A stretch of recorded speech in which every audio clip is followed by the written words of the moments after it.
Hey listener, thank you for joining us today. Today's guest is Robin, a supremely talented 21-year-old art college student. We're excited to share with you the story behind their QL webcomic, Chainlinked, where we follow the sometimes awkward but always heartwarming encounters between the lead characters Danny and Hunter. We'll chat about the genesis of Chainlinked and why it was important for Robin to portray happy representation of queer characters, how they learned to stockpile buffer episodes and adjust it to the vertical webtoon format, and discuss how to stay ahead of trends and leverage animatics as a way to build an audience on TikTok. Hope you enjoy!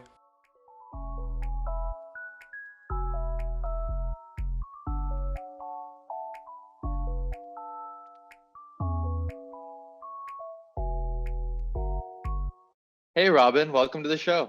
Hi, thank you for having me. Thanks for taking a bit of time and joining us today. Today's a pretty exciting milestone. We're going to talk about this later, but you said that you just hit 60K subscribers today. Is that right? Yeah, it's absolutely insane. I'm so thankful, and it's so cool to see it grow so fast.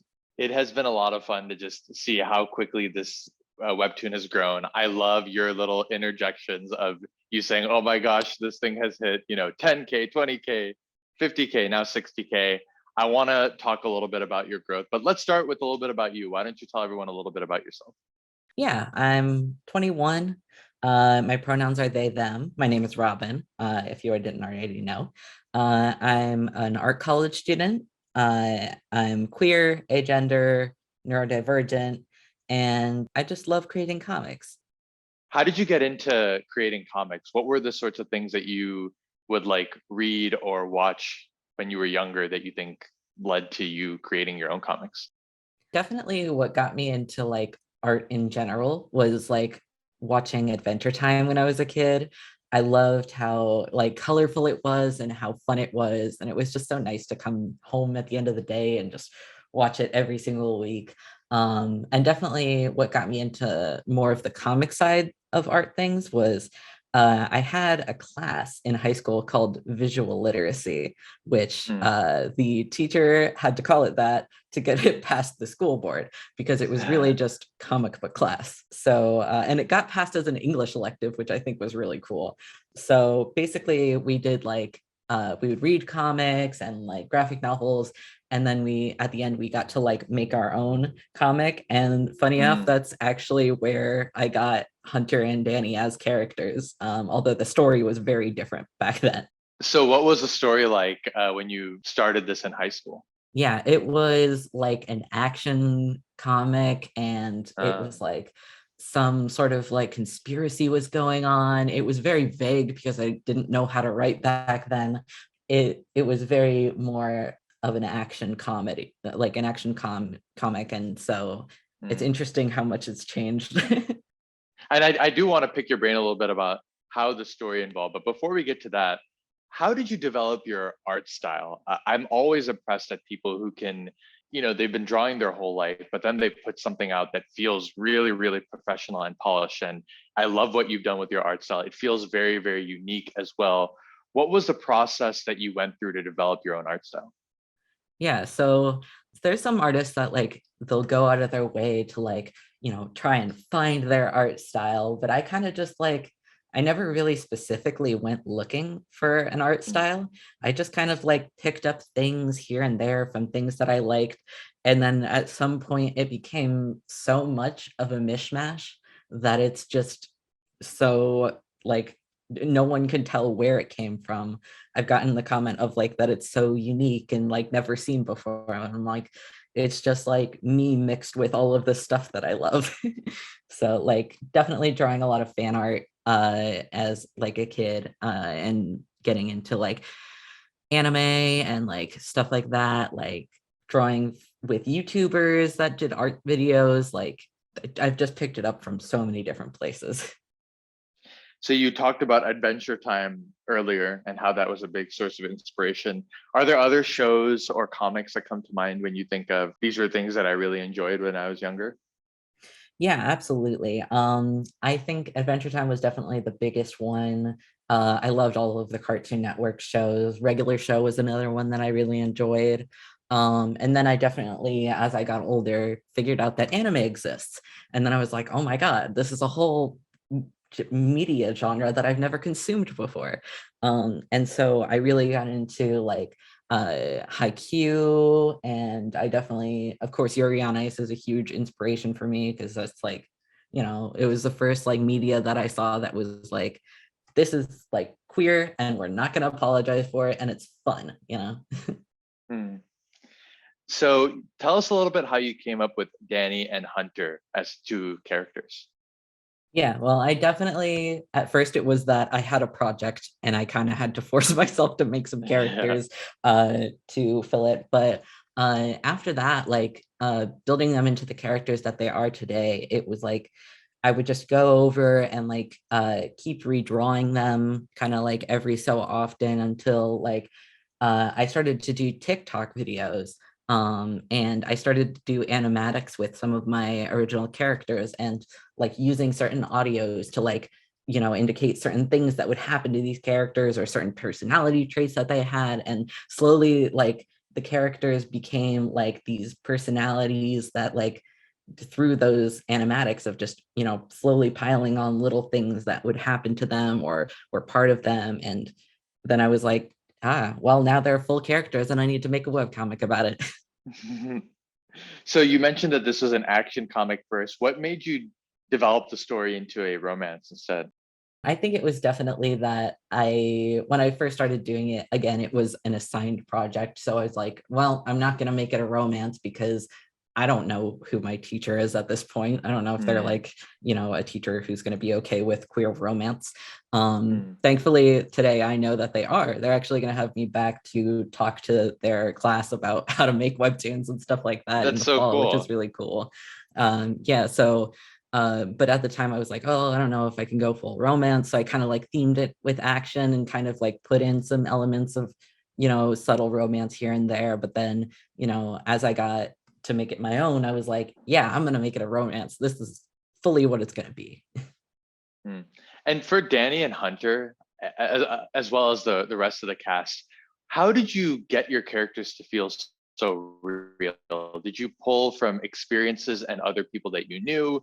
How did you get them to feel like they were real people as opposed to, something that's fictional?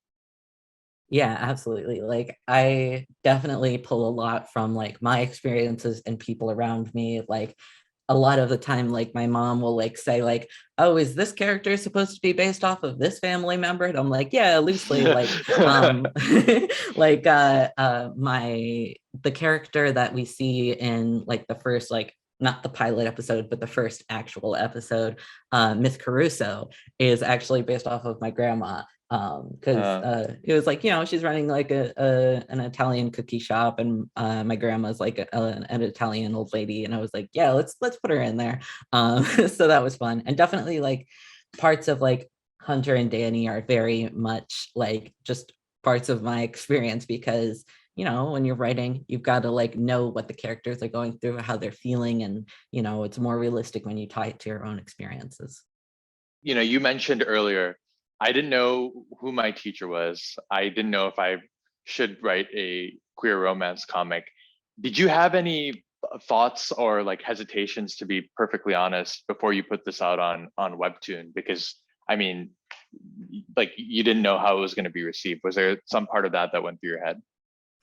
I think that no, and that's only because I have gotten, like I had TikTok as a platform to kind of test everything out, like test out which Hmm. characters people liked and, what kind of was the reaction. And yeah, sure, there was people who didn't like it and were, kind of homophobic or whatever. But Hmm.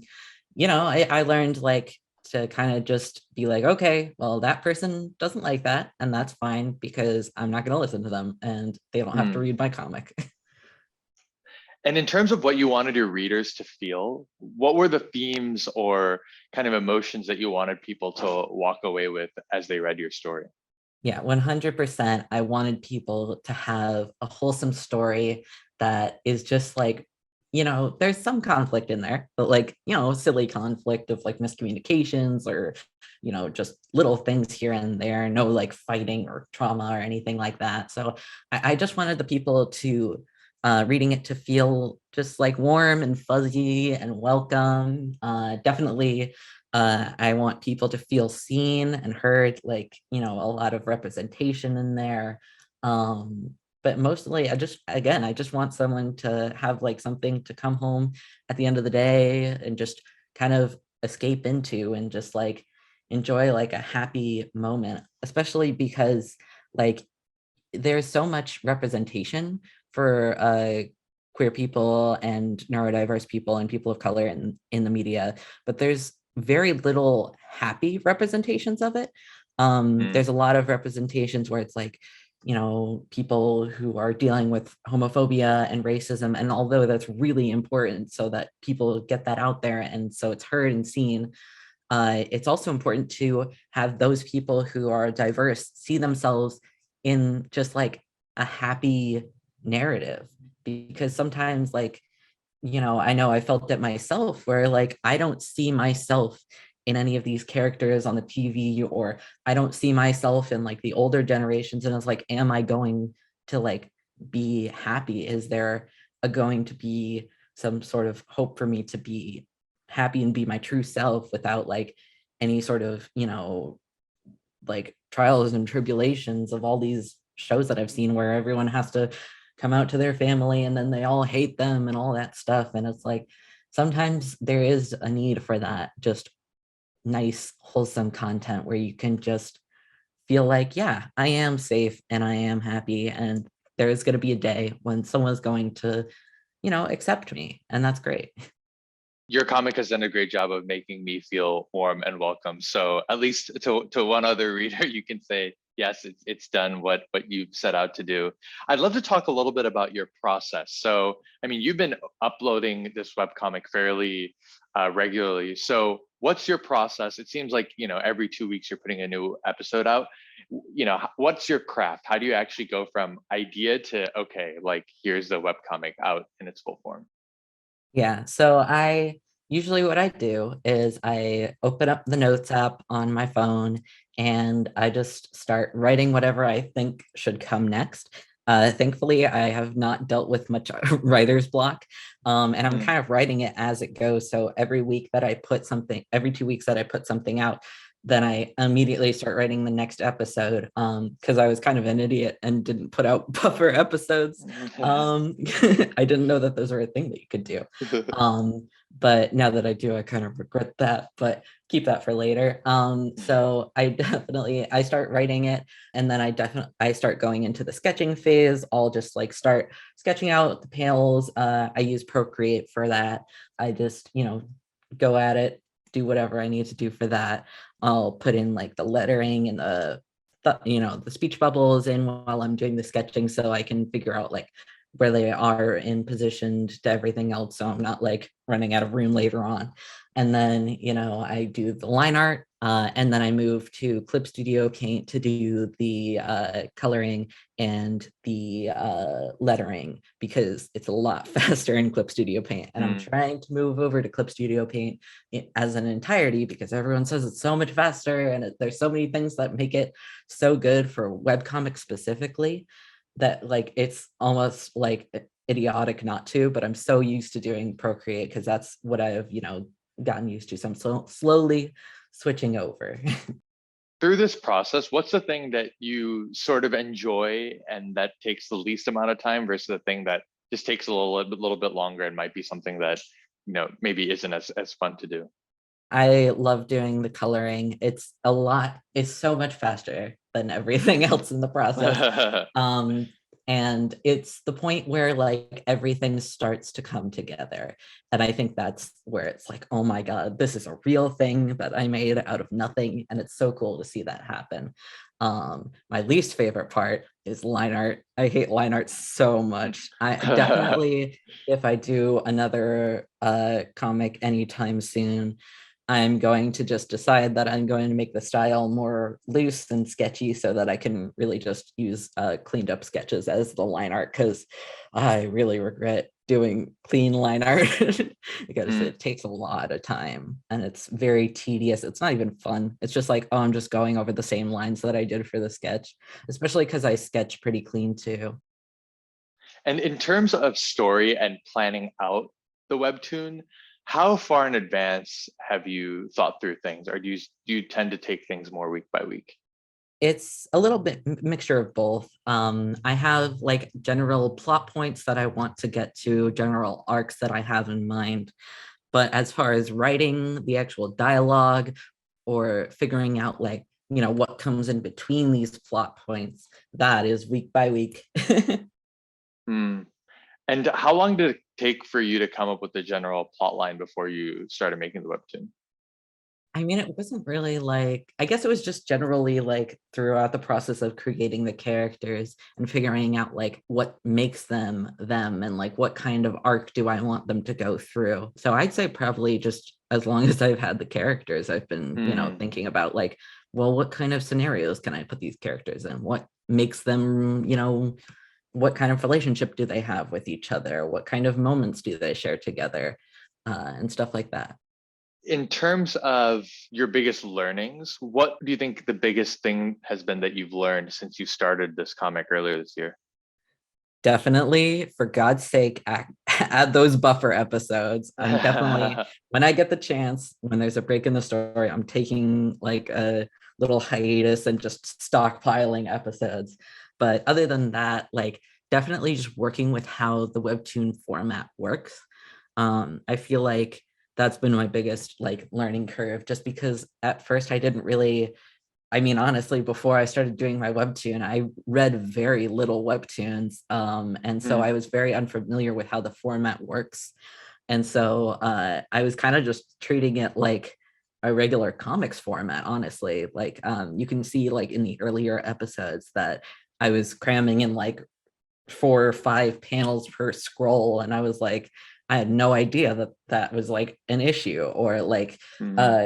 putting in like something that I learned more recently is that like putting the word bubbles in the panels is not exactly what you want to do for webtoon. For webtoon, it's more likely that you want to have the word bubble not compete with like the illustration, which in Hmm. other forms of comics it's the exact opposite, where you never want to break the panel unless you absolutely necessarily have a good reason for it. So it's crazy how Hmm. different it is.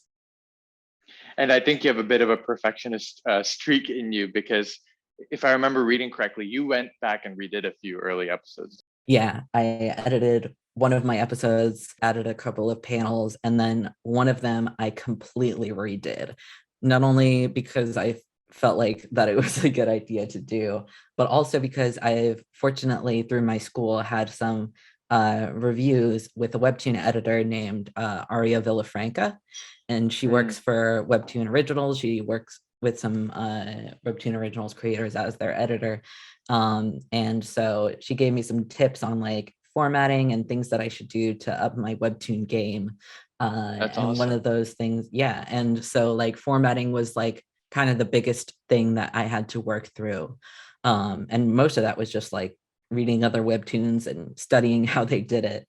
But one of them was definitely the style of storytelling that I had for one episode. It used to be an episode where it was like Hunter just talking to the camera. And they were like, oh, well, like that type of storytelling doesn't really do well on Webtoon.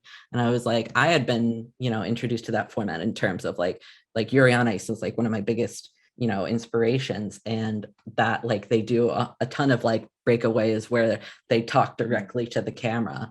And they were like, oh, maybe don't do that. And I'm like, oh, okay. So then I redid the entire episode and I put in Jupiter so that he had someone to talk to about it. So yeah. Hmm.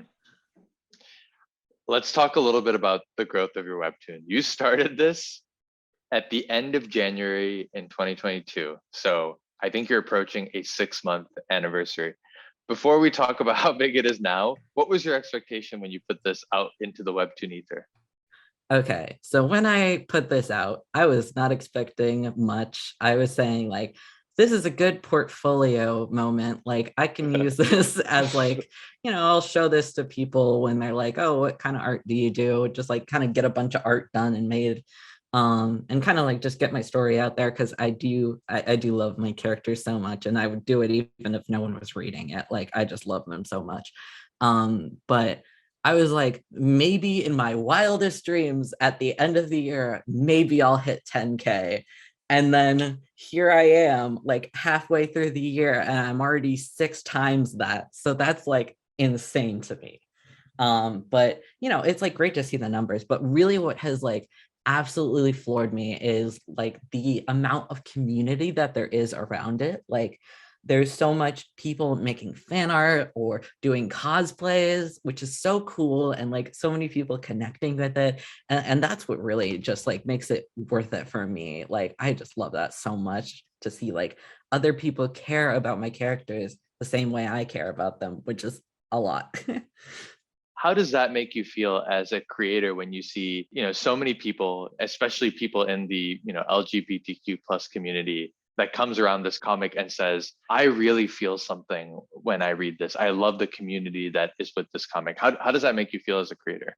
It makes me feel like I've succeeded. If I was done today, like, like I would just be happy. Like, of course, like I do want to like go forward with my career and like make more things and, keep making chain link, but just the amount of like, just the amount of joy that I get from just like seeing people connect with it and feeling so like seen and heard by it, and like just enjoying reading it. It's so wonderful. And how do you think of your role as a creator in terms of fostering this community? Because I've seen a lot of comic artists approach this very differently to like, and many different methods can lead to a lot of success. Some say, I'm just going to focus on the story. That's going to be my big thing. And then if people want to create discords or chats or whatever, they can go do that. Others want to be a part of be a part and create the webcomic and be a big part of the chats and communities as well. I believe you've started a Discord. So like, I'm curious, how do you think about like your involvement in the community? Yeah, I love to be involved in it, just because I am a little bit selfish in that I do love having to someone to talk to about these characters that I love so much. Like it is so nice to finally be able to talk to people who like get this story that's, I've had just like circling around in my head for the past like 4 years. It's just like it's so nice to be able to like have a community that cares so much about it, and like able to see like how excited they are about it, and that like gives me energy to like create more and get more invested in it. And so it's just amazing to see the inner workings of the community. So that's why I enjoy fostering that. I do like Discord. I have like Patreon, where like some people can see like sneak peeks and they get to talk about it on there. And so it's very, very exciting, and I love being a part of it, especially like all of the cool fan creations that everyone's making. So, and we've said you've hit 60K. What do you have like another goal in mind for the comic? Do you want it to be an originals, or are you just thinking as long as I'm kind of doing what I'm doing now, I'm pretty happy?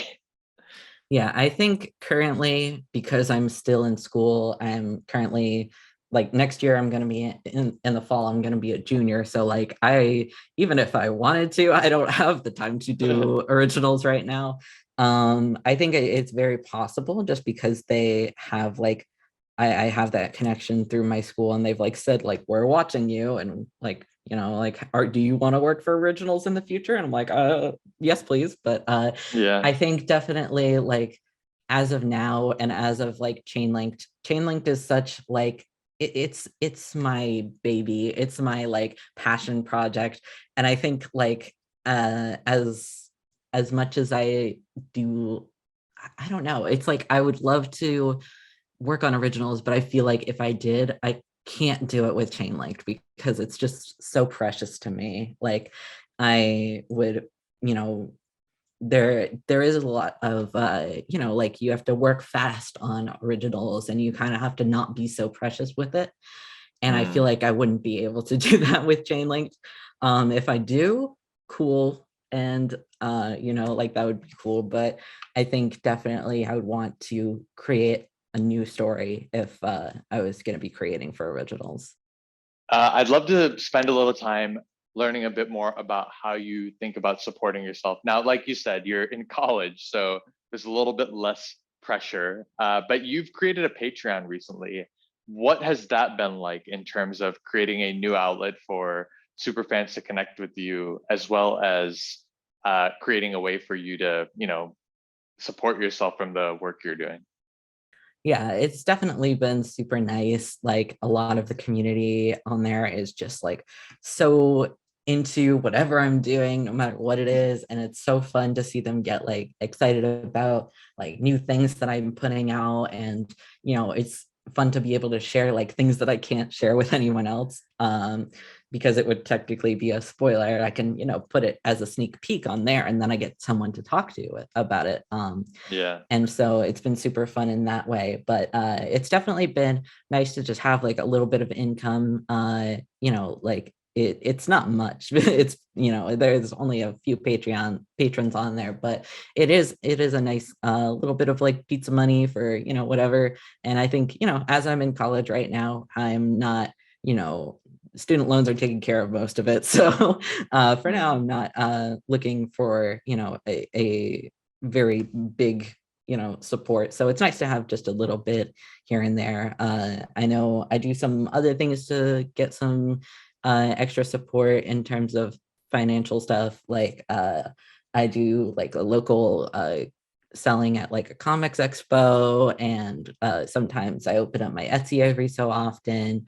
I do some commissions every while. So it's kind of like just things here and there to just have a little extra so that I can, buy books and art supplies for school and stuff. You mentioned commissions. I believe you opened that earlier this year. How has that been, and how does that work alongside all the other things that you do? Yeah, it's definitely super fun when I get a commission because I am personally a fast worker. So like I usually can finish a commission, like it usually goes pretty fast. So it doesn't interrupt my process too much, especially because it is currently a little slow just because I don't have too much time to make promotional stuff for that because I'm working on school and, Chainlinked at the same time. But it's super fun when I get to work with someone who's like super excited about what they want drawn, and I'm super excited about being able to Mm. draw it, and it's like a cool collaborative experience. In terms of your Discord, what pushed you to launch your Discord? Just being able to connect with the community, like I think like definitely seeing some other webtoons and like having like being in their discords, definitely it was like, man, I want to like create a discord so that I can talk to people about like what they're, thinking about the latest episode or things like that. And, seeing all of these like people, put together like all these fan creations and stuff like that, and kind of like foster that community more. Like there's some webtoons that I read, specifically Arisen Heart has a discord that I'm in, and it's very fun, and it's just such a nice community. And it's like I want to do that for my community and like give back to them so they have a space to like talk and stuff. So Have you had a ton of success with the Etsy stores, or is that just something you do periodically to keep your fans, kind of give them something physical, like you mentioned before?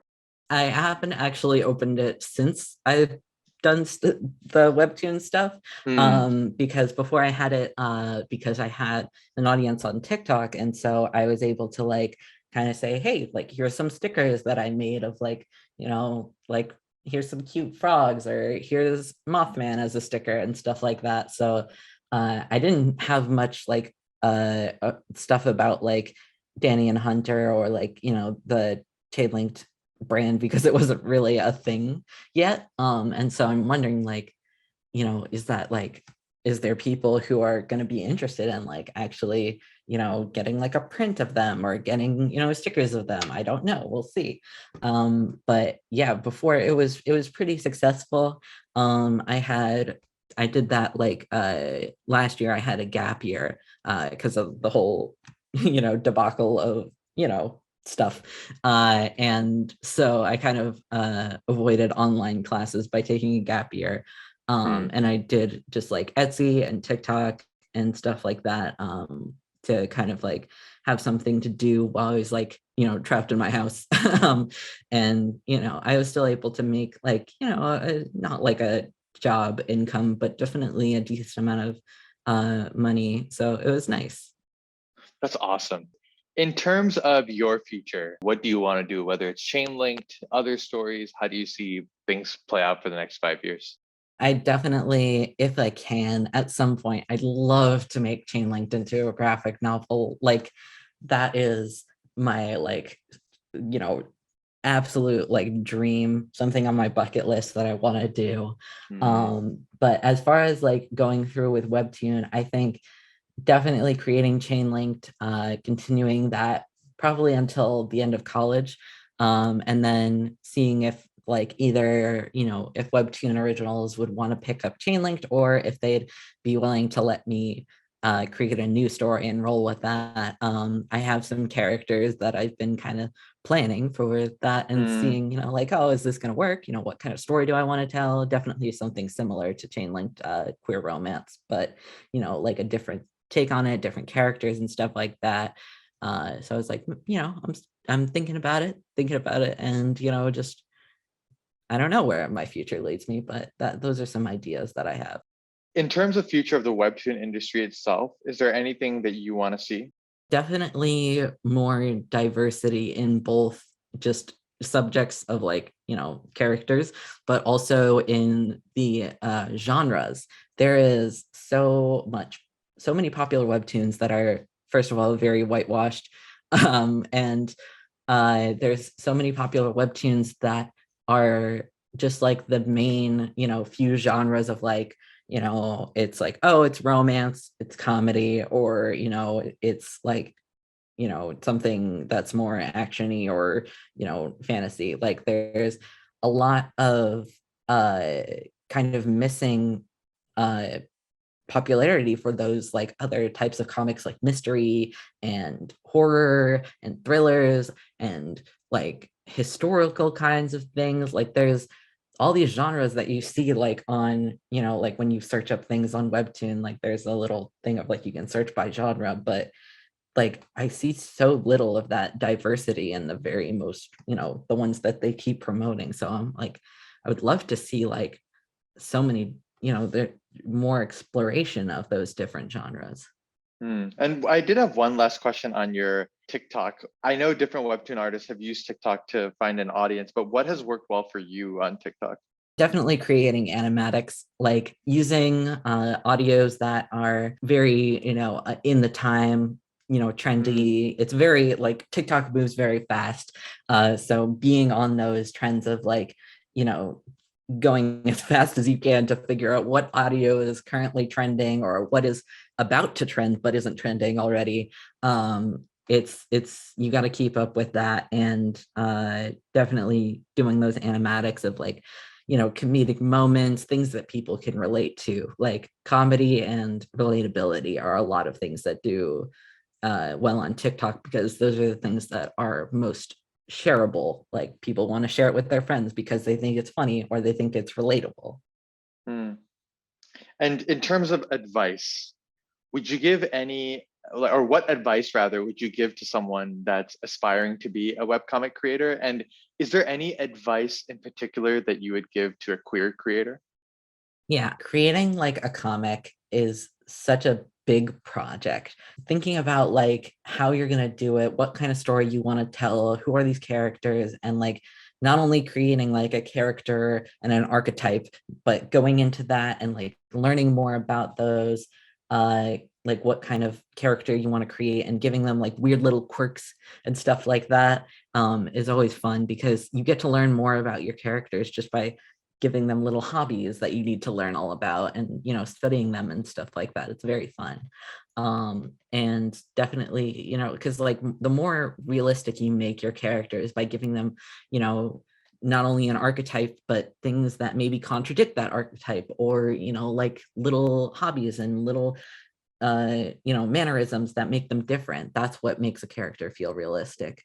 And definitely specifically for people who are queer creators or want to create queer content, uh definitely if you are not a certain identity or not a certain or not a certain ethnicity or something. Like if you are looking to create representation for someone who isn't something that you can identify with, you need to hire a sensitivity reader, because they are going to be able to, tell you like, hey, this is good, this is not so representing us, this is something that is, more realistic for things, so that you can, accurately represent who you're trying to represent.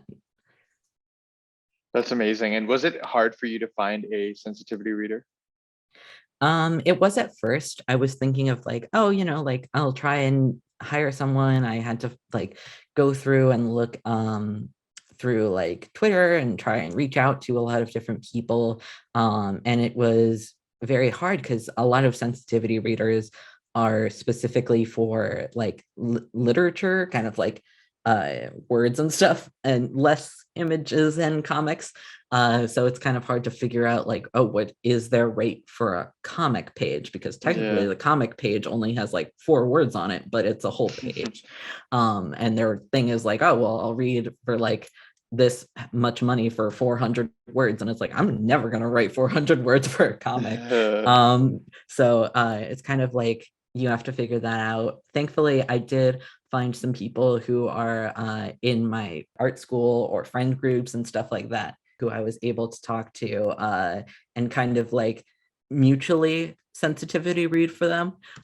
So I have a friend who reads for some of the people of color in my comic, like Jupiter and Freddie. And I was able to read for their comic specifically for autistic representation. So it's kind of like we don't even have to pay each other, but we're both, providing a service. So it's kind of cool. That's really awesome. Are you ready to close things out with our rapid fire round? Yeah, I think so. Which fictional character best describes your personality?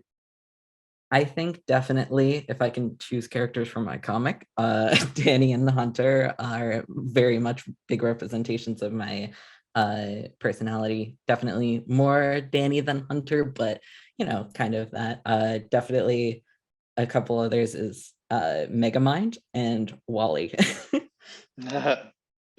Which 3 webcomics would you take with you on a desert island? They can be any comics. They don't have to be webcomics. Yeah, I think the doctors are out. I love that one. I think, oh boy, Arisen Heart. That one's made by a creator who is my friend and who I've met through like the Webtoons creator Discord, and their comic is so underrated. It's crazy. I love it. And definitely something like Mono and Mochi. That one's like just a cool little slice of life, like just wholesome moment thing. I love it. And if you could pick any, which creator would you want to have dinner with? Alice Osman, just because like being the creator of Heartstopper, like they are absolutely in the position that I want Chainlink to be in the future, like, putting out a graphic novel, like having more of those, iterations of it, like, and having such a cool, like, supportive and like in like the fan base for that is just so like, I don't even know how to explain it. It's just like they're all obsessed with it and they love it, and there's so much fan content around it, and I would be really interested to like know what it's like to be in that position. What's your favorite scene from any comic that pops into your head? I think A Risen Heart, definitely. There's some moments in there that are great. I think the moment when they first hug, I think is super sweet. It's like a moment where like they've kind of been building up, and it feels like, oh my God, like what's gonna happen? Like, are these characters, like it kind of becomes like this moment where it's like, oh, these characters, like they are, forming an emotional bond, and it was super strong. And then finally, if you could hang out with one fictional character, who would it be? I would hang out with Baymax just because I feel like that's great. I want to hug a big fluffy marshmallow robot. I think that would be so fun. Who wouldn't? That'd be the best. I love Baymax. Absolutely. Well, Robin, thanks so much for taking some time. Listener, if you have not already, please check out Chainlinked. You won't regret it. It's a very fun, heartwarming read. And Robin, thank you so much for taking some time and joining us today. Yeah, thank you for having me. And listeners, to check out more of Robin's work, please visit their Instagram. It's at rainy_cacti, CACTI. Thank you very much. Thank you for joining us today. If you have any feedback or want to be featured as our next guest, please write to us at pixelsandpanelspod@gmail.com. If you enjoyed the show, don't forget to subscribe, like, or give us a 5-star rating. See you all next week.